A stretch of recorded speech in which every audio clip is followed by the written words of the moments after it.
Hello, viewers, and welcome to yet another Warhammer 40,000 Conquest video production. My name is Mitch, and I am the Hive Tyrant. Today, I'm pleased to present yet another installment in my series of Community Spotlight videos, in which I interview various prominent and upstanding members of our Conquest LCG community. Specifically, we discuss their favorite decks and how best to play their favorite warlords. Hopefully, through sharing their personal experience, opinions, and advice, they'll be able to provide you with a host of information useful to both new and veteran players alike. Be sure to let me know what you think of this interview in the comments below, and as always, constructive criticism is always welcome. But with our introduction aside, let's kick things off with a discussion of Ragnar Blackmane. Alright, well thank you very much for joining me today, but before we commit to filing our teeth down to points, by all means, please introduce yourself to the good viewers at home. Where might we know you from, and how do you contribute to the Conquest community? Well, my name is Scott Armstrong. I go by Sage on the forums, S-A-E-J, and you may recognize me from First Planet Podcast, or one of the many myriad of podcasts out there. There are indeed several. I suppose, how long have you been playing Conquest, and how did you get started in the first place? I've been playing Conquest pretty much since it came out. A friend of mine bought the core set. We played a game, and after one game, I bought all three core sets that I needed to make competitive decks. I've been playing card games since I was 10 years old, so it came pretty naturally to me. I'm involved in quite a few LCGs by Fantasy Flight, so Conquest was just another one to put on the shelf. Sure. I guess, what is the brief LCG history? What other FFG games were you into prior to 40K? It started with Game of Thrones 1.0, not the new thing, but I probably will get into the new thing. Then I got into Lord of the Rings as a good cooperative thing that my wife and I play a lot together and a few friends. Star Wars as well, and now Conquest. Well, I suppose apart from that initial play experience, anything special that made you take a look at it in the first place? Like, what caught your initial interest? You know what? It actually reminded me a little bit of the old Star Wars CCG back in the day from the 90s, which I played extensively. And the planets that are out in the middle reminded me of the locations. So anyone who's played that Star Wars CCG will know what I'm talking about. And the fact that you have multiple battles going on at multiple different places, I always love that mechanic instead of the straightforward like Star Wars or Game of Thrones or a myriad of other games. There's multiple avenues on which to fight. So that was the most enjoyable thing to me, and that was really what got me. Sure, it's definitely kind of nice having a little bit more tangible a battlefield to play on. It's not Hmm. just two planeswalkers, across from one another, and who knows where it's taking place. It's got that nice sense of spatial perception. So, Yeah. well, Scott, I very much appreciate your coming on here. I appreciate your patience with some technical difficulties we've had, but out of all the different warlords we've seen in Conquest, I had you pick a select few as your favorites, and one of the ones that you wanted to come on and talk about was Ragnar. So, what is it about him that you find particularly appealing, and why would you choose Ragnar Blackmane among your, myriad other options? Mhm. I find Ragnar, I mean, he's a space marine, right? So he's got a good solid backing, and Ragnar is what I consider a solid foundation on which to build a house. His signature units cost two. His event is really handy, and ultimately his reaction on his card is just top notch. It's built-in removal. Removal is very important in card games, and to have that kind of removal on a stick that he has is incredible. He can really bully the first planet to win.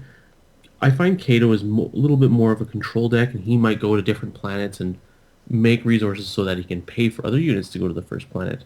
But Ragnar just epitomizes the hyper-aggressive deck that I sometimes yearn to play.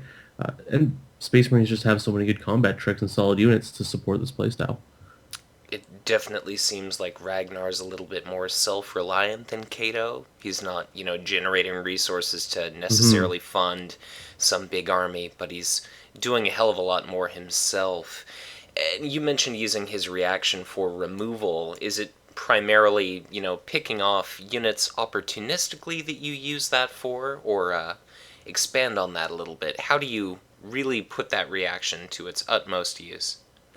Well, I think the most efficient way to use it is to always use it on a unit. Using it on the warlord, the opposing warlord, I feel is almost a waste.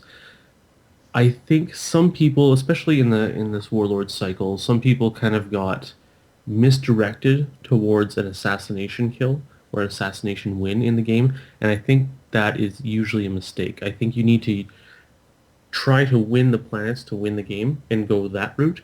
But if the assassination happens, it falls into your lap, take it. Um, if you're able to use his reaction on a unit, you basically, I mean, it's an awesome ranged hit, right?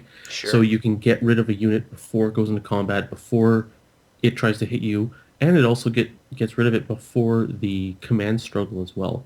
So I think a hit on a warlord is a wasted use of his reaction. Well, it definitely seems like it doesn't accomplish much in the long run, like unless it's all the difference between, say, bloodying or actually winning Hmm. the game. If you ultimately lose and the enemy warlord has a single hit point remaining, it Hmm. ultimately, was a big, enormous waste. So I could definitely see that there. And you said that kind of part of your playstyle is bullying the first planet quite a lot? Yeah, I mean, because of his signature unit, you can put those signature units out, in the backwater planets, Planet 5 or whatnot. Try to win a command out there. Definitely. And if it doesn't work and you're going to the first planet, let's say they put down a two command unit opposing your little Space Wolf guy, then why not get him out there? Get him out of there, sorry. You're going to lose that command anyways. So bring him to the first planet and fight to win.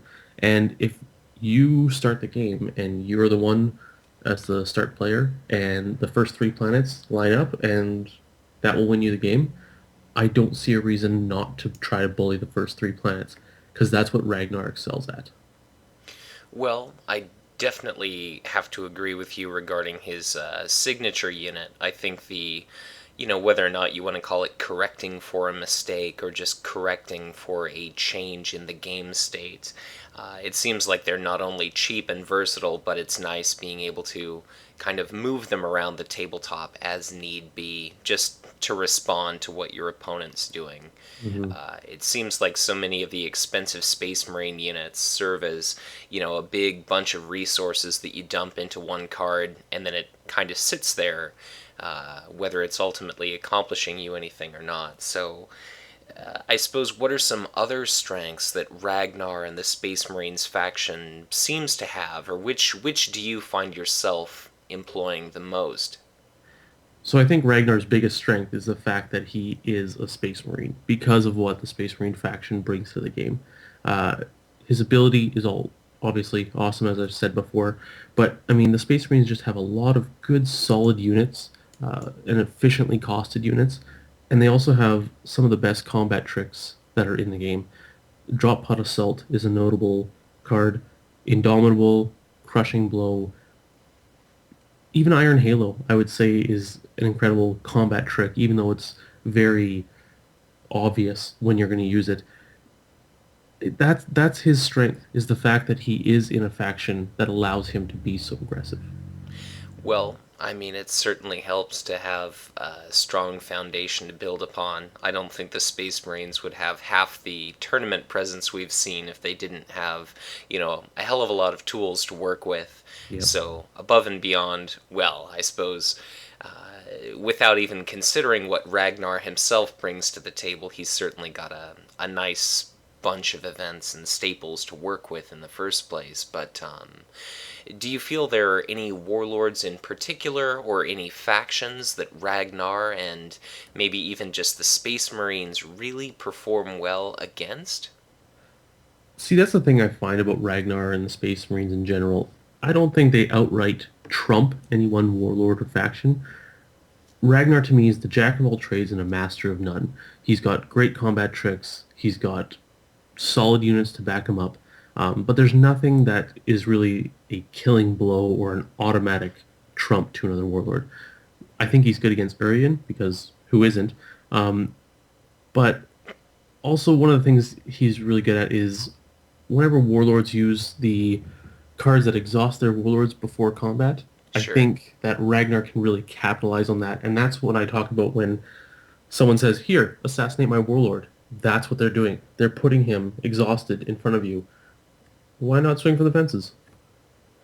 Right. I mean, it definitely strikes me as whether it's Drop Pod Assault or Eager Recruit or any of the different Space Wolf units and cards, it just seems like if your opponent makes that initial investment in some sort of action and exposes themselves to give up retreating during their Warlord's combat action, that can just really expose them to a lot of nasty surprises that you might have in store. So, I mean, definitely it goes without saying that that strong tournament presence is probably very much due to the Space Marine faction being able to answer all comers. Do you feel like there's maybe any warlord or faction that Ragnar does a little bit better against than Kato? Um, that's a tough question. I think no, I really don't think so. I think there are two different styles of play as far as warlords go. But because of what the Space Marine faction has to back these warlords up, I don't think there's necessarily one that just, auto folds to either Ragnar or Kato. Sure. Well, you happen to mention, some of the powerful Space Marine cards, and it's certainly not too difficult to make at least a reasonably competitive deck with either Space Marine Warlord, but which faction do you normally find yourself picking for allies? You've got the Tau, you've got the Astra Militarum. Where do you personally fall? It's really a tough choice. Both sides have such good cards for Ragnar. Tau offers the Vashra Trailblazers, which is really good for command because we're kind of lacking that in Space Marines. That's kind of their, I would say, their Achilles heel. Sure. You have the Earthcast Technicians to find your Iron Halos, and they're another good one-for-one command unit. Uh, and maybe an Ion Cannon or two to make your deck a little more aggressive. Astra Militarum, on the other hand, has Catan Outposts to boost your attack, Elysian Assault Teams, and Guard Recruits, which are good command units. You're paying two for two hammers, just like the Vastra Trailblazers. But Trailblazers have Mobile, which I think might be a little bit stronger. You can have 6 units with Guard that have the two command hammers, but only 3 with Tau, but I find that I do still like Tau better. I think it does come down to how reliable you want your drop pod assaults to be. You want to be careful how many of your 30-ish units in your deck aren't Space Marines. Right? Definitely don't want a powerful event like that whiffing, especially if maybe the scarce opportunity presents itself where you can seriously deal some damage against some exposed enemy unit or maybe a warlord that is exhausted going into combat. Or Hmm. I suppose, do you feel like there are any areas of weakness that Ragnar or the Space Marines as a faction happens to have? Any vulnerabilities? I think Ragnar does suffer a little bit more on command than Kato, simply because Ragnar's units don't, you know, they're not able to grab units and bring them over. I think when you're playing Ragnar, you need to include 3 promotions for sure. If you're playing an aggressive swarm-like deck that I like to play with Ragnar, most of your units only have 1 command. So those Trailblazers or those Astra Militarum units are needed to get some decent 2 command pip cards. I don't think Ragnar has any hard counters per se, but with Eldar being able to cancel some of your combat tricks and then overwhelm you in command, you can see a bit of a struggle from Ragnar. I think I consider his support probably pretty weak. I usually don't play it. Um, and I usually prioritize Iron Halo over his attachment Frostfang. Sure. I was going to ask if you normally find yourself expending that as a shield card as opposed to kind of hoping that you end up someplace with the enemy warlord.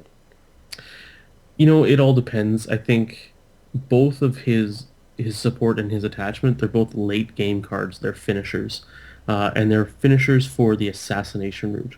So, like I said, I'm not a huge fan of chasing down that assassination because I find it unreliable compared Sure. to a planetary win. But later on, if there's only two planets left, and your opponent's going to the first planet, it might be that time to play that attachment or play that support. But man, that three shield card, that can be a big combat surprise as well. Well, do you normally find yourself becoming the victim of a lot of enemy bullying? Like I've heard before, sometimes one of the ways people try to play against Ragnar is to out assassinate him. Do you ever find yourself, falling victim to a lot of nasty surprises from your opponent and really threatening your warlord? I think when I see an opponent starting to do that, I think Ragnar should win in the end. And because of his ability and his removal suite and the tricks of Space Marines in general, I think the key there is to not falter. Trust that, you have the warlord that is built to bully the first planet. And if that warlord wants to come toe to toe with you, fine. If they're not Space Marines, I mean, Indomitable Drop Pod Assault, Veteran Brother Maxos, Eager Recruit, Iron Halo, Crushing Blow, deal with all of those, right? I mean, Sure. Eldar can only cancel so much. Um, Orcs may pose a bit of a problem if they get a big guy swinging for brutal, but we don't see too many orc players at the competitive level right now. So when someone does come toe to toe, I just keep going toe to toe with them. It definitely seems like they're kind of exposing themselves to kind of establishing a situation where it's, who can get the absolute utmost value out of some of those cards. And the Space Marine player just has so many tricks, like you kind of listed there, that I think most opponents would probably be fairly hard pressed to overcome that. The likes of an Iand and Wraithguard, taking some pot shot at you and then you're responding with an Indomitable and then killing it with an Eager Recruit or something like that. It Hmm. just seems like they're setting themselves up for a lot of potential loss. And we've kind of moved all over the place, but I like the fact that you approach things where warlord killing or assassination to you is very much an opportunistic thing, just Hmm. because I've never been much of a gambler myself, and it seems like the safer bet to kind of play the long game and then just respond based on what information your opponent presents to you. Um, and you said, apart from the Eldar, there don't really seem to be any factions or warlords that give you a lot of trouble. There aren't really any hard counters, but are there any particular cards that you kind of struggle against, apart from just like those really heavily laden with command icons or those big brutal orc units? I think you nailed it there where, if you have a big brutal orc unit that you can't take down, he's going to hit you for quite a bit. You do have your Indomitables and Iron Halos to try and deal with that, but sometimes you just don't have them. Armor Bane is a big killer to Space Marines. A lot of the units have 2 health. And if you can get an AoE Armor Bane from Anshi, that's pretty tough to stop. And you can't Indomitable away Armor Bane, unfortunately. Right. And ultimately, a big command deck, something that chokes you out, that's going to be tough to play against, and you're just going to have to hope that the 2 cards and the 4 resources you get will bring you through in the game. I suppose definitely not having Kato's resource generation to rely on. Those expensive Space Marine cards only serve to be, all the bigger an investment each and every time you put one onto the tabletop there.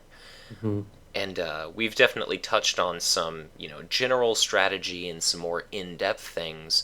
But any additional keys that you find integral to success? Any like tips or tricks that you'd like to share with prospective Space Wolf players? Yeah, and again, I gotta reiterate, the biggest tip is don't think of him as an assassination warlord. Think of him as a combat specialist. Don't go searching for that assassination. Win by planets and threaten them with an assassination if they dare to come to the first planet with you. Know when to drop pod assault or throw down that eager recruit, after they've exhausted all their units, but before you're ready, that's the time you want to drop pod, eager recruit, and just swing all for the fences. Um, don't waste your crushing blow on just putting additional damage on some unit. Only use it when it's actually going to kill something. I've seen this happen against me where someone, crushing blows to add one more damage, but my unit isn't dead, and I kind of question, why did you do that? So, Sure. um, Well, I and mean, that makes me think of when you're saying don't trigger the reaction needlessly. Like, don't just mhm, toss out a couple damage tokens on a warlord that's at full hit points just because what's it really accomplishing? yeah. And remember that Crushing Blow can be used with Ragnar's ability and any AoE, so your Tactical Squad Cardenas, Right? perfect opportunity for Crushing Blow. And you know what? In a pinch, it's okay to use Indomitable as a shield.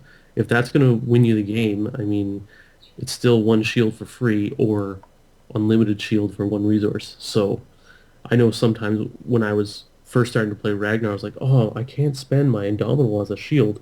It's just so valuable. But you know what? It's still a shield and it's still valuable as a shield. Sure. I suppose, do you have any favorite cards in particular, or any, combos or specific plays that you really like to use when the opportunity presents itself? I think that for the most part, most of my favorite stories revolve around combat tricks really panning out, really working well, like drop potting in a honored librarian, swinging for four at a big unit, even the warlord, and they take the four damage, thinking I'm just going to retreat, and then a triple crushing blow afterwards to bloody their warlord all out of surprise. You give me Right. that opportunity, I gotta take it. So. Well, I suppose just all in all, since when I approached you about this interview, you offered several different options for Warlords to talk about. How often is it that you typically run Ragnar relative to some of our other decks, some of our other Warlords? So I have to answer that twofold. One is in competitive play and one is in casual play. In casual play, maybe 5 to 10% of the time, only because I want to try out all the different warlords and all the different deck styles. In competitive play, I say he's probably up there 20 to 30% Okay. is how much I run him. Well, I suppose just in a strictly competitive sense, where you're really pulling out all the punches and you don't worry quite as much about making friends or keeping friends, do you have any really memorable gameplay moments akin to your Honored Librarian Crushing Blow combos? I do know there was one time my we came down to a battle at the last planet, and my opponent had a must have been 10 or 12 units following his warlord coming to this final battle. And I had Ragnar, I had Veteran Brother Maxos, which is a scary card when when you see that across the table from For you. sure. And I think an eager recruit or something small, a 10th scout. And so my opponent swings and he hits something of mine, I forget what it is. And then I proceeded to Maxos in the Daring Assault Squad for AoE of 2. Right. And then I dropped Pod Assault, found a Tactical Squad Cardini, AoE of 1. And then I dropped Pod Assaulted again and found a Tactical Squad Cardini. And that was the game. Wow. Yep. I could see that being ever so slightly upsetting for having to go up against, but hmm I suppose just some kind of general, well, not general, but more specific questions in regard to Space Wolf cards I've been curious about. What's your opinion on the Blood Claw pack? The Blood Claw Pact. I think it is a very fun card. I don't know if I think it is competitive. It's a card that you use to threaten or scare your opponent by putting it at the first planet or a planet where you don't want them to go. Sure. Basically saying, if you go here, I'm going to pop something big down. Now, the caveat with that is you have to have your Blood Claw Pact, and then you also have to have some big Space Wolf unit to actually put in. Um, I don't think that they fit in competitive decks because of that, and the name escapes me right now, the big tank that the Space Wolves have. That was my follow-up question, just the Space Wolves Predator. Yeah, I mean, that Predator works well when it's deployed. It is still a big unit when you Blood Claw it in, but I think that you're putting too many cards in your deck that are too situational, too combo based, Sure. to be ultimately reliable over and over and over again. And granted, I know there's going to be people who say, "Well, I pulled it off. You know, I had two Blood Claw packs and I had two uh, big Space Wolf tanks in my hand," and I'm like, "Yeah, that can happen." But I don't think it's going to happen often. I don't think that simply searching Space Wolves and then throwing them all in is going to make a competitive deck. Sure. I definitely take the approach it sounds like you do, where it's very much a numbers game. And even if you maybe have some memory of, pulling off some fantastic assassination with Ragnar, it's probably a much safer investment and will result in, statistically more wins if you play the safer game. Mhm. And you don't opt for, I sure hope I have that Space Wolves Predator in my hand. Yeah. Like I said, it's a fun card and it's a fun combo when it happens. And I've never had it because I've never tried it, that style of deck.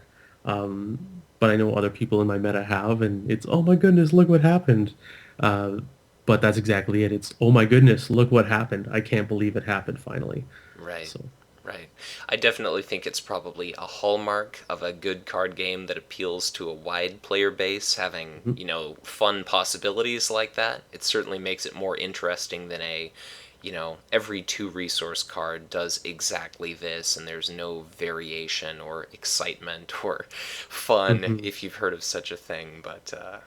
yeah, definitely an interesting card and a fun card. Competitive, I suppose we'll have to see how it changes as our card pool grows. Just one more specific question, Scott. How many t-shirts do you own that depict a wolf howling at the moon? 6.5. One, I cut off the sleeves and kind of cut off the midriff. Okay. So, yeah, it's I was going to ask if you'd animalistically torn it apart, and that counts as half. But when players are playing against Ragnar, what can they really do to try to win? You mentioned a little bit about denying you command is pretty effective, but any other tips for players going up against one of our, tournament frequenting warlords?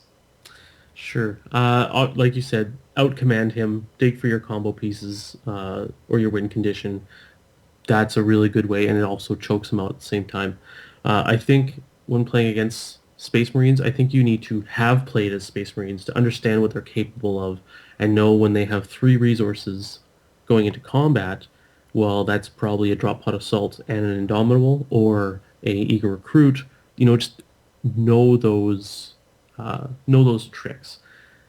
If your opponent does try to go and like overstretch themselves and try to assassinate you, keep your eye out for the planet Irradial.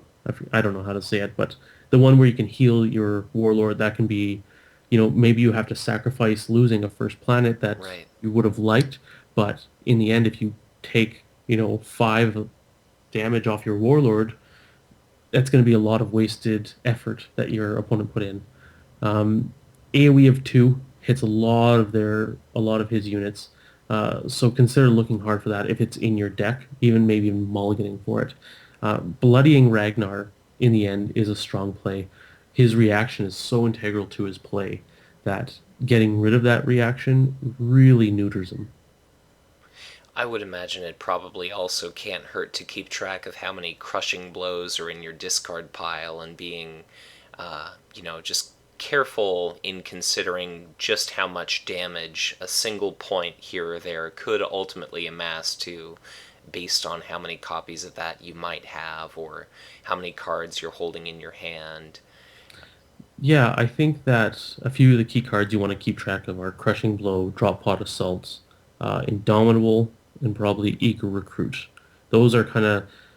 It's rare to see a Space Marines deck without three of each of those cards, and those are the ones you kind of want to watch for and know what they might have. And if you see someone, if he's trying to hit your big unit, let's say you're playing Chaos and you have that giant 8/8 Helldrake, and he takes a little pot shot at it, like a 2 hit, or which would be down to 1. I would be very careful with that because of Crushing Blow, um, if that thing's near dying. Do you know what I mean? Like, it's... Sure. If he's only putting a little bit of damage or just not enough to kill something, I think that's a key to shield it. So... Right, and I mean, definitely with a flying unit, players could maybe get a little overconfident and, half of all attack damage is essentially negated, so even though I don't have the Fury of Sicarius to look out for, there's still plenty of nasty surprises the Space Marine player could have in store. Yeah. Well, I suppose before we bring things to a close here, any final thoughts or advice to give for players either playing Ragnar or going up against him? Anything else? Yeah, I think Ragnar is a very versatile warlord, and he's a really good starter warlord. And I don't want to say that to devalue him, but he's very straightforward to play. And with practice, you can learn some of the smaller intricacies that produce higher level play. But it's a really good one if your friend's learning how to play. Just hand them a Ragnar deck. It's very, very cut and dry. I would caution players not to just search Space Wolves and add them all in, like we were talking about. Right. It might be a fun deck. It probably is a fun deck, but I don't think you're going to get a lot of wins with it. Some of those cards just aren't great. But just build a solid, aggressive Space Marines deck and put in Ragnar. Try not to think of theme too much. It may not be the most competitive deck, but if you want to go theme, go ahead. That's a good, fun, casual deck. I definitely think it's interesting that, of all the different Space Marine chapters, that one's certainly seen the most synergy so far. It's gotten at least a few different pieces that kind of work together, but I don't think we're, with the core set and 6 war packs, we're just not quite at the point where we can really make some trait-heavy type decks like we've seen in some other LCGs, but definitely we'll be curious to see where everything goes in time. I suppose, any other thoughts? No, I think that's about it. All right, well, I suppose we'll bring it to a close there, but thank you very much for your time, Scott, and I appreciate your coming on. Thanks for having me, Mitch. Have a good one. Well, I think I'll bring this video to a close just by saying thank you once again for checking out yet another one of my Community Spotlight videos. Feel free to leave a comment with your own thoughts, opinion, and perspective on Ragnar Blackmane, our second Space Marine faction warlord. What in particular do you enjoy or dislike about our Space Wolf warlord? What have some of your actual tabletop experiences been? Just because the more comments on this video, the more opinions, the more thoughts, the more content for discussion there is to benefit any and all viewers, both novice and veteran alike. If you thought there were any questions that I should have asked Scott, please let me know, and as I mentioned at the outset of this video, constructive criticism is always welcome, so let me know which warlord you'd like me to cover next, if there are any interview candidates in particular that you'd enjoy seeing in this series, but in any case, if you enjoyed this video, please hit that like button and subscribe to this channel if you have not done so already. Thank you once again for watching, and be sure to check back soon for ever more Conquest content to come.